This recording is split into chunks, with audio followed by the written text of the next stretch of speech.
Hello again, everyone. This is Mr. Hoy doing another factoring by grouping question. Here again we have four terms. We want to start with this first group of two and focus on what we can factor out. We'll then go into the last group of two here.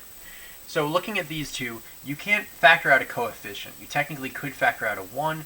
Putting a 1 as the lead coefficient here really won't do anything for the problem, won't bring you any closer to an answer. You can, however, factor out an x. So we'll factor out an x from this question, leaving us with x minus 2. Now I'm going to contradict myself in what I just said when I'm factoring out these last two terms. With the last two terms, you're looking at both of these, you might think I can't factor out anything because all you can factor out is a 1.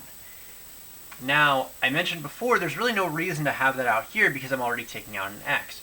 But there may be reason to have it here. If there's nothing else you can take out, you do want to factor out that 1 from this last set of terms here. So looking at these two, I will factor out a 1.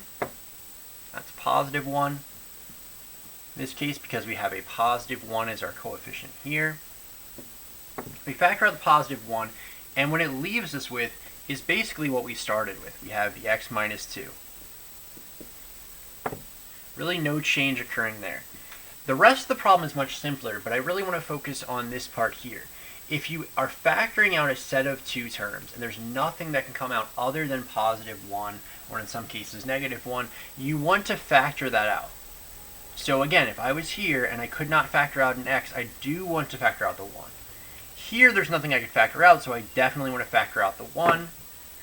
Looking at these terms here, the x minus 2 matches up with this x minus 2. I can factor that out down here.